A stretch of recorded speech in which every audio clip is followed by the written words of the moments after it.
Hey, everybody. Thank you for joining us for today's webcast. We have Michelle Yanahan. She's a former corporate executive with experience in IT, project management, and change management. And she is currently the principal and founder of ChangeFit 360. Michelle, thank you for carving out time to have this conversation. Thanks, Brian. I'm thrilled to be here with you and all the other change nerds. I love the community and excited about the conversation. Yeah. So Michelle, tell us a little bit about your background. Sure. Thanks for asking, Brian. So I spent a great majority of my career in corporate America, did a lot of different things, was in IT for several years, but really always was more interested in the people side of things, how the projects were resonating with people in terms of, communications and training and in general kind of engagement. And so I formally moved over into change about 12 years ago now. Did that in corporate America.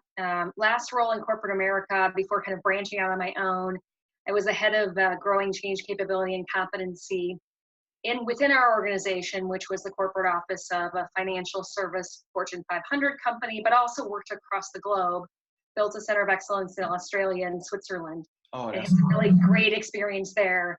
But really wanted to go out on my own, Brian. I saw that there was a need within the change kind of training industry around really building the right behaviors for change. Tools and templates are great, and frameworks and everything else we have. But I really saw a gap in terms of, once we have the framework or the tool set, how do we really leverage those to get the right behaviors out of people to drive change? And so that was really the inspiration for the company. And we've been around for the last 3 years and loving every minute of it. Absolutely. So, Michelle, we're talking about, change success and driving business outcomes that matter. So let's talk about how companies usually measure success when it comes to projects. Absolutely. Generally, organizations measure success for projects using the project management triple constraint, which is, is the scope or the business capabilities all there? Is the project delivered on time, and is the project delivered on budget? The triple constraint of project management is always what people look at. And my argument is, in general, for most projects where people matter, that is a limited definition. And if we only look at, has the scope been met? Are we in or under budget, or have we met the timeline? We're really only getting about half the picture of what project success really needs to look like. And if you think about it, most projects, other than maybe a system upgrade running underneath the covers, really require people to do something. And so we really need to look at that definition of project success, not only under the project management triple constraint, but also balancing that with the people measures of success. And that is, do people have belief and understanding? Are they building the skills and abilities and competencies with that project or change? And finally, are they making that change business as usual? Only when we have those two components do we really realize our project benefits goals and return on investment. And at the end of the day, we're doing change for that, to get our business benefits goals and return on investment at a quicker pace by limiting the amount of people disruption. So we never just do change for change's sake, as you know, Brian. But oftentimes when we're thinking about success measures, we're looking at change success sort of as a separate thing away from the business benefits goals and ROI. And I think that's incorrect. I think that we as change practitioners really diminish our value when we can't say how we've contributed to the bottom line of those business benefits goals or ROI. And I really think in general, that's where the industry in terms of change management needs to go. Really showing the value behind the business benefits goals and ROI. And that's kind of the backbone of this discussion topic for today. And I think it's really important. Absolutely. I love it. Michelle, let's transition into the slides. I know you have some content that we're going to. Absolutely. So how does your organization typically define project success? What are the things that your organization considers or is interested in when defining project success? I would say it's a little different for us because we're a boutique consulting firm. So we focus on OCM, but the way that we typically define success is by 5 key factors. And that is at the outset of that deliverable or executable outcomes. Is the company healthy, organic? Are they sustainable? Can they continue to grow? And is it performance manageable? Because if we've hit all of those 5 keys, then the likelihood is what was envisioned from a strategic deliverable is realized through adoption. I love what you're saying, Daryl, but I think it's probably not atypical of organizations, right? When we look at kind of if you look at the gamut of organizations and kind of where Brian and I started the conversation is, and interested in your input here, many organizations define project success still using that triple constraint of project management, right? Did we come in on or under budget, on or under timeline, and did we deliver the scope or the business features that were expected? And that definition being somewhat limited, kind of going back to what Brian and I started the conversation on. I love what you're saying, but again, I think that's, you guys are probably a bit more advanced or mature than kind of standard organizations that I've seen and or have worked with. I think that triple constraint definition still in many organizations resonates as that's successful. Michelle, you're absolutely right. Kara, are you able to chime in? Yeah, can you guys hear me? Yes. We can hear you. Hello. What you say is absolutely resonating with me. I work for a financial firm that is pretty conservative and hasn't really figured out how to move from the language of constraints to the language of truly delivering value. So I'm really interested to hear what you have to say today. Yeah, thank you very much. And again, this slide kind of shows us, we need both parts. My firm belief, unless we are, the only project or change that I can think of where this is not the case is where we have a system upgrade or something running under the covers where we don't need people to initiate or engage with anything. But most projects, or the majority of projects, if we simply look at that project management delivery success model here, and we say that's success, but nobody uses whatever the change is, I would argue that's not success. And on the traverse, if we have people demonstrating belief and commitment and building proficiency and making our change business as usual, but it was delivered without the business benefits or the business features we need, and it was well over time and way over budget, I would argue, again, that that's not success either. So again, probably speaking to the choir here today and saying, I think our definition of project success, our traditional definition, I like to put that on its side a little bit and say that's really not true. We need both parts for most projects. And one of the challenges for us as change practitioners is how do we really show up? How do we really show this value against our business benefits, goals, and ROI? And we're going to talk today about some strategies to do just that. And again, speaking of the choir here, this is kind of the bad news slide, and then we'll get to the good news slide. This first bullet is really around from Gallup, and it probably no surprise that, most of the barriers to success are people factors in projects. We can get, again, that triple constraint. We can get the right features in there. We can make things come into a timeline, and we can control the budget. But oftentimes, our biggest barriers to success are people factors. And in fact, Gallup came up with the top 3, and 2 of them had a people input. So really the biggest barriers to success are people, and that's probably not a surprise here. We know that this failure rate for organizational change projects is in the background. It started with Cotter, and McKinsey's replicated it, and you could argue, well, maybe the math isn't right here, that statistic isn't correct. But if you Google rate of change failure, organizational change failure, there are millions of references, definitions to this particular statistic. And I find this very interesting because despite, all these frameworks and tools and books and gurus, we're still not able to kind of break through that failure rate. And the final thing here that I like, IBM does a CEO study every year of a small group of CEOs, about 1,000. And this is a recent stat that CEOs anticipate substantial or very substantial change over the next 3 years. Yet their rate and ability to manage change is 22% lower than their expected need for it. So again, I think speaking to the choir here, our rate of change and volume of change is increasing, but our people skills in order to manage through that change are not, kind of equivalent to what we need. And again, the argument being made here is perhaps we need to be managing change a little bit differently in order to, again, have a more holistic definition of success, but also break through some of the statistics that we see here, okay?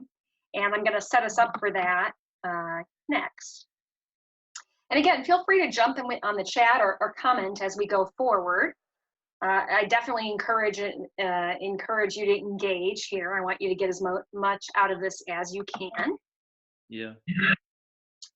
The 3 factors that I'm going to focus on for the remainder of our conversation, and again, please jump in, are change impact. I want to talk about why that's important and how we can do that more holistically to give us even more help and support for building the right change plan and change strategy. And there'll be a tool that I'll be sharing that everyone will be receiving just to help with impact and see across a portfolio. Secondly, we'll be focusing on a behavior-based approach to change, which is kind of my whole underpinning in my organization is how do we really drive the right behaviors for change, knowing we need our tools and our frameworks and methodologies, but those are kind of our foundation. So how do we take it to the next level? Hey, Michelle. Yeah, go ahead, Brian. So when you, how are you defining impact in this? In this? Yeah, thanks for asking. So I'm defining impact as change impact.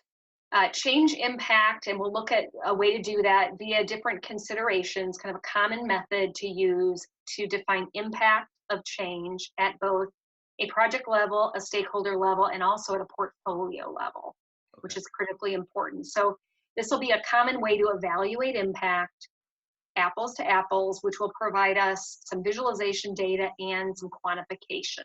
Okay. Behavior, we'll talk about, again, kind of this behavior-based approach. And then finally, I want to close on the issue or the concept of sustainment as a process.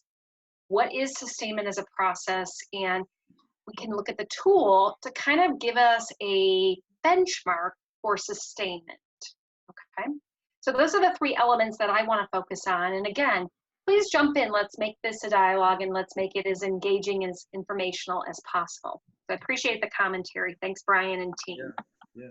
I have a small question before we move on. You used the word sustainment. Can you tell me if there's nuance between that word and sustainability? Is there like a very specific way you're using that? Yeah, I am using the word sustainment as part of a 3-step or stage process to how people adapt to change. Okay. So I'm using sustainment as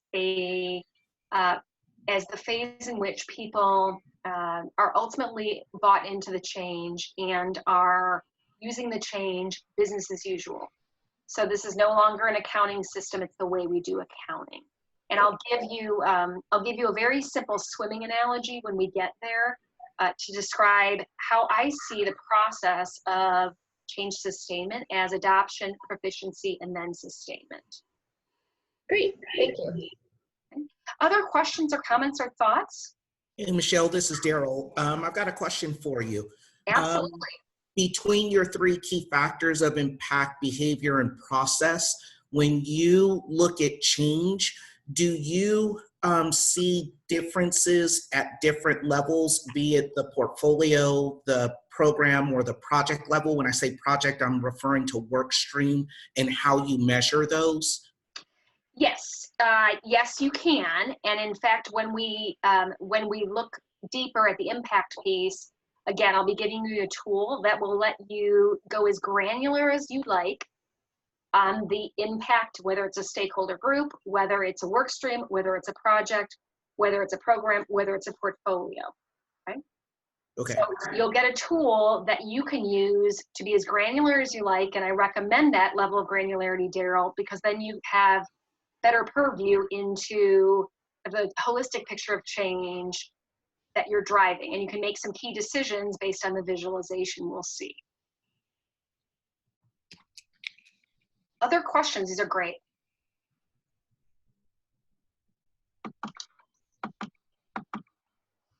All right. So I want to start with impact, and what I'd like to do, I want to jump into a tool shortly, but I want to understand from you guys if and how you identify change impact today. What do you do in your organizations? And this could be at, again, at the project level, at the work stream level, and or at the individual stakeholder group level. I'm just curious as to current state, what do you do today around defining or understanding or analyzing change impact? I'll say for my portfolio that I'm attached to, I created a change impact analysis questionnaire. It's about 10 to 12 questions, and I survey my PMs once a quarter. So it's not ideal, but it's better than nothing. Okay, that's great. No, that's great. Daryl, what about you? We have an established 17 questionnaire change impact assessment, but I think that we probably approach how that's used differently because based off of what I'm hearing now, it seems as though the thought is by defining the detail of the projects, you have visibility into the portfolio, and we approach that in just the opposite. We approach enterprise-wide change in two fashions: that change that is fluid and those changes that are decisive from leadership to ensure that there's alignment from the portfolio or the enterprise level all the way down through the different work streams. So I think that we're saying the same thing, but our approach is slightly different. Yeah, I like it. I like it. So a different question before I kind of jump in and show this tool to you. For both of you guys, and Brian as well, I'm calling it considerations. And really what I mean by that, and we'll see that in the tool here in a second, is when analyzing impact, I'm thinking about people or individuals. I'm thinking about process, data, systems, product, market, culture, and what I call change history. So those are the things I'm looking at when identifying and analyzing, again, the change at either a project, portfolio, or stakeholder level. And then I'm scoring those in a consistent fashion to come up with a quantitative output, which gives me, for whatever level of granularity I'm looking at, a level of impact, okay? So I'm going to share that in a second, but does, again, kind of those considerations that I described, process, people, technology or data and systems, market, product, culture, and history with change, do those resonate with you guys in terms of what you do around analyzing impact? You know, Michelle, I'll jump in and I'll say this. It's really cool to hear that you consider change history. Because that's something that we don't often mention on projects, right? We're oftentimes looking at people, process, and technology from an impact perspective, but we're also, we're so focused on implementation. But I think there's value in getting stakeholder perspective and the history of change within an organization, right? Because if there's been a lot of false starts, then you know that you're entering kind of a negative atmosphere. Zone. Yeah. Right. And another thing that has worked for me, and I've used this tactic several times over the last 2 or 3 years, is intentionally going to the most tenured person in the room, Yes. right? Because, maybe it wasn't, SAP, but they went through a technology implementation before, right? And so giving them the opportunity to share their experiences, even if it was negative, it almost automatically makes them an advocate for change, even if they start Absolutely. off I with a would negative agree. attitude. So again, I see so much value in considering the change history. I like that a lot. Okay, so here's our 3-step behavior process that Kara said was part of Pavlov's dog. This is the ringing of the bell. This is the dog salivating, and this is the dog treats, okay? And over time, the cycle continued, and then the dog treats were no longer needed. The dog would just salivate based on the ringing of a bell. So if we think about behavior as any action we do, and we can think about our projects in terms of actions we need people to do, whether it's, again, do a new transaction in the system, do a new step in a process, cease an old process, right? So let's consider that for our example here, and let's think about, as change practitioners, what are some of the things we do pre-launch or pre-implementation of our change to get people to do that behavior or behaviors that are desired? What are some things we do that we'd consider triggers or predecessors? What do we do, guys, as part of our work prior to launch of a change?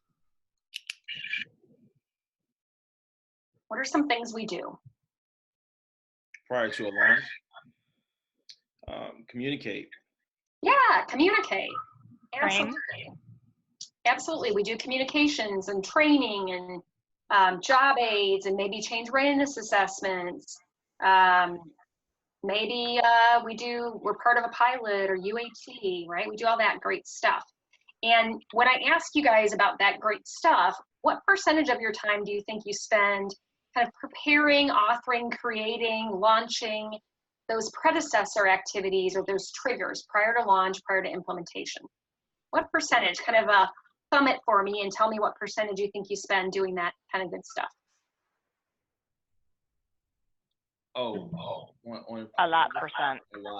A lot of percent. I like it, Kara. Yeah, we were doing, back when I was in corporate America, I think we were about 70 to 80% here, right? Framework was what I call front loaded, and a lot of our work, getting communications reviewed and approved, et cetera, et cetera. Okay, so let's just say a lot. That's a great number. I like it.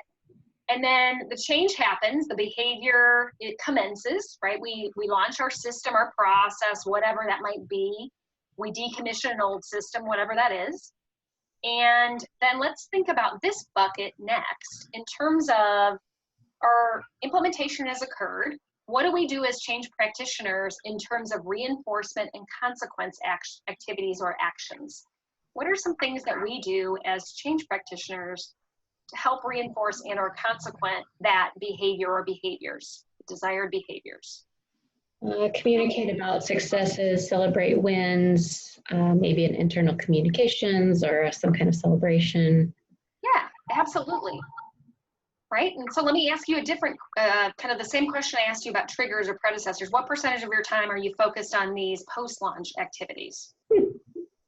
Like 2. A lot? 2, I like it. Let me ask you a different question about reinforcement and consequences, and that is, within your projects, are you responsible for pay raises, pay bonuses, pay cuts, anything to do with pay? I'm not. No.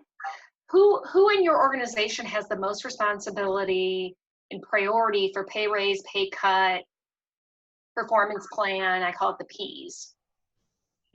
Or VP level. VP level, or maybe their direct manager who provides their priority and priority of their work. All right. So we said, again, back to the question I asked you guys, predecessors and triggers, we said a lot. We said reinforcement and consequences about 2%, okay? So would it surprise you to know, per behavioral science, and my reference here is the Behavior Breakthrough by Steve Jacobs, that only 20% of what matters for sticky or sustainable change is part of the predecessor or trigger actions. Only 20% of what matters is reliant on predecessors or triggers. 80% of what matters is based on reinforcement and consequences.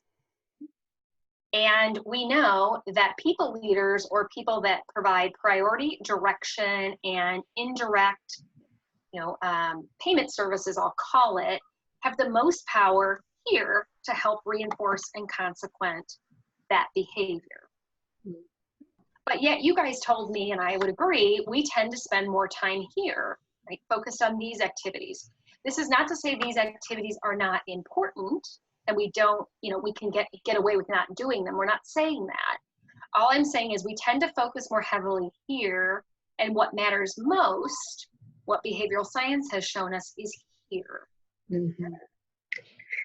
I have a question. We struggle a lot with accountability in general in my organization. And so there's a lot of communicating to prove you communicated, unless creation of a change plan for true performance changes that you will then, hold people accountable with pay raises or whatever. So I'm curious if you could just speak in the context of that. Absolutely. Yeah. So the why we're focusing on the behavior model here is, if we understand the behavior model and we buy into kind of this idea of starting with Pavlov's dog and then what behavioral science has shown us, we can build our change strategy and plan to orchestrate those right behaviors, or I call them critical or pinpointed behaviors, which we're going to do on an exercise here in a minute. So all of our predecessor activities are in relation to those critical behaviors. Mm-hmm. We coach leaders on the behavior model and those critical behaviors, and we get them kind of in line with what their role is and how they can help support that. And I'll give some cues of how to do that coming up in a minute here. That's how this behavior-based approach really works well. And it doesn't have to be that you are taking what you do today and driving change and you turn it upside down. This I call behavior light, that literally you're using your change management approach, function, framework, tools, methodologies that you do today, and you're just applying what are those right behaviors that really drive the business benefits, goals, and ROI, and you're orchestrating everything around that. But the critical piece of that in that discussion is, how do you define those right behaviors? And that's where we're going next.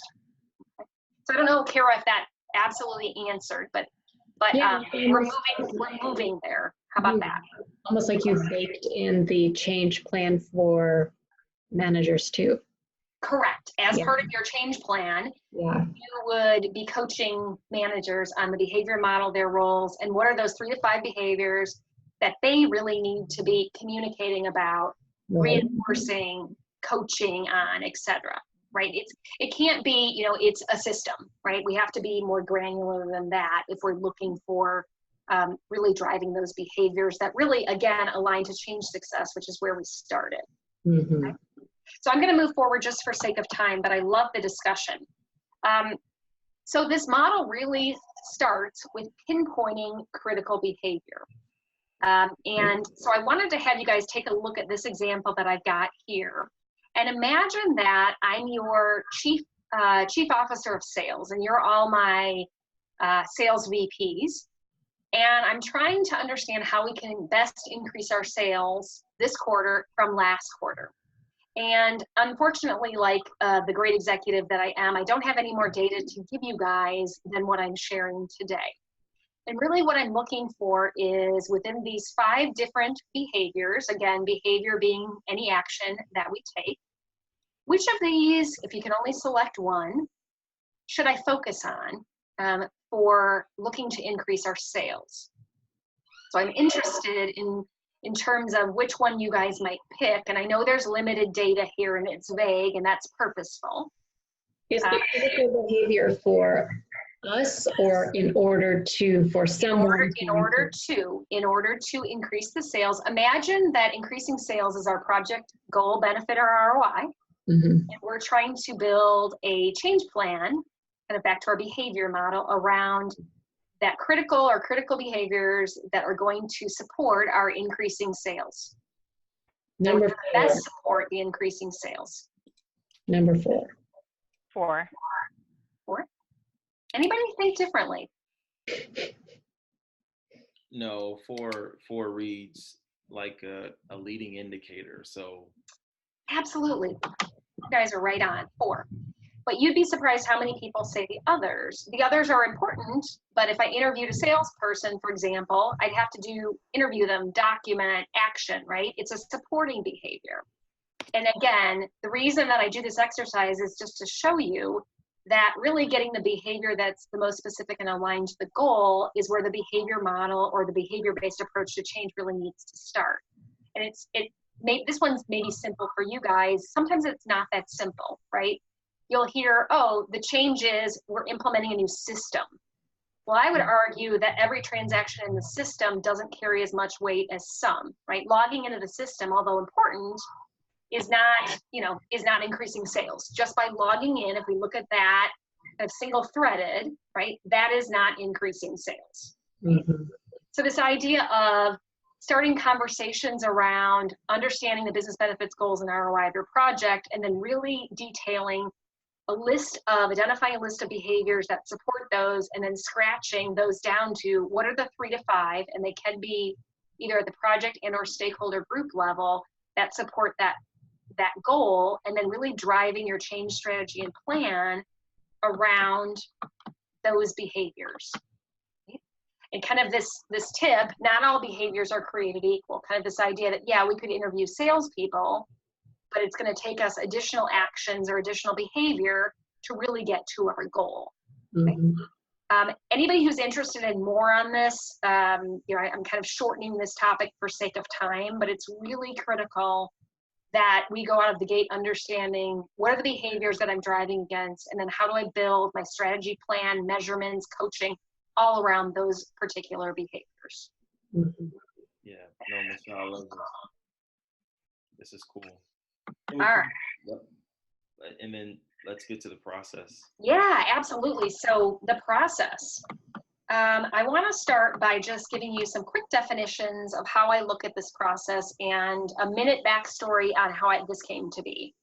So backstory is, in my old organization, we were thinking about change sustainment as adoption, and we were measuring one time post-implementation, and I think we were measuring either 30, 60, or 90 days post-launch. And that timing came from IT warranty period. So I would say that was kind of a willy-nilly date. It didn't really mean anything. Mm. And so I started to think about the process that people really go through when they're adapting to something new. And that if we thought about the process in that way, could we look to measure across the process so that we would have some interim measurements where we could look to course correct as needed and or look for outliers who were performing at a higher level, in which we could model that behavior into other stakeholder groups that maybe were not, operating at that level, okay? So I started thinking about how we do anything new. And I'm going to use a swimming analogy here, but you could also use your first day on the job. That'll work just fine here. So adoption is simply no heart, mind, or belief. It's trying or doing something. Think about a baby that is put into the water, right? First swim for a baby. Mommy takes baby into the water. The baby simply goes into the water with mom, right? Puts foot in the water. That's adoption, right? Just simply doing or trying something, no heart, mind, or belief. Proficiency is, again, kind of using this swimming analogy, putting my foot in the water, but going to a swimming class and developing skills over time, right? And how we do that is with repetition.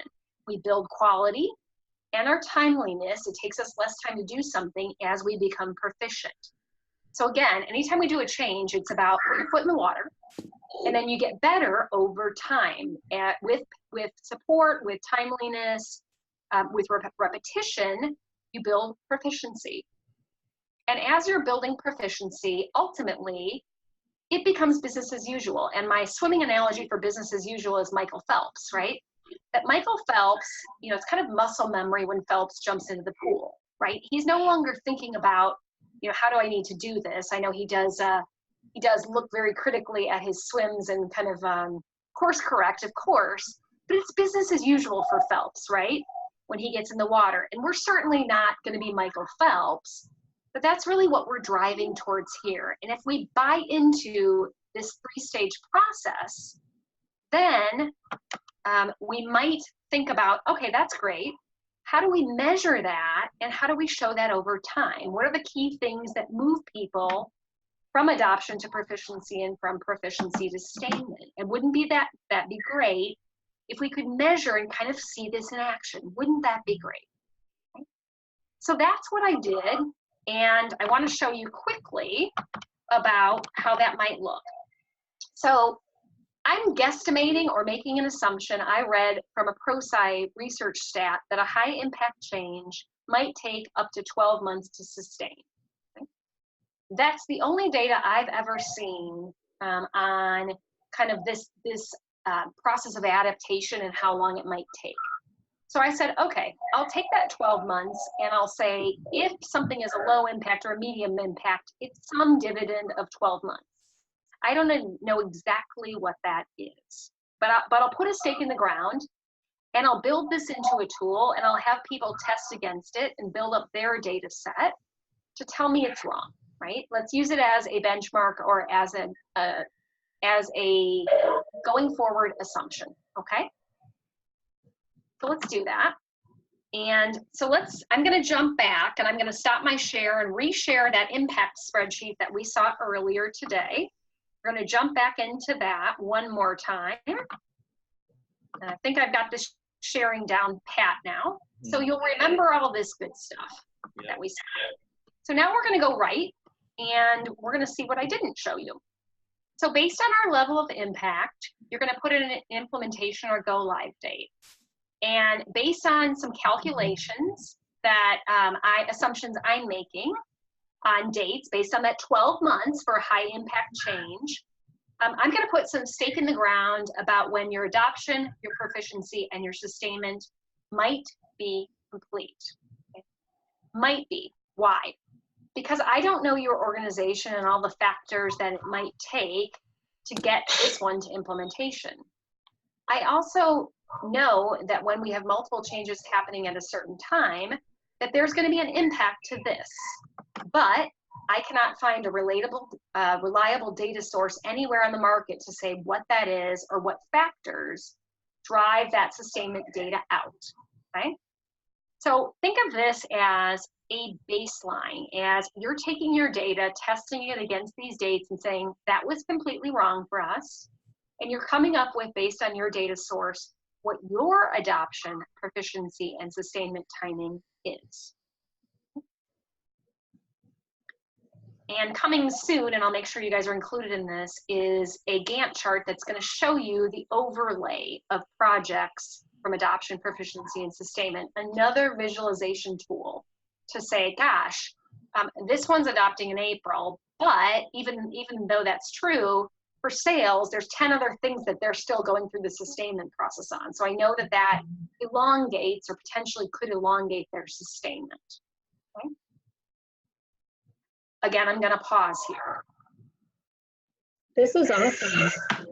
I'm really excited about this. Yeah, it might be different depending on your organization, but I think sometimes we have leaders that they kind of think the change is done. Like, we stopped paying for this thing, and I don't understand why these people are complaining, but there's still plenty of work to be done, and it won't be business as usual potentially for several months more.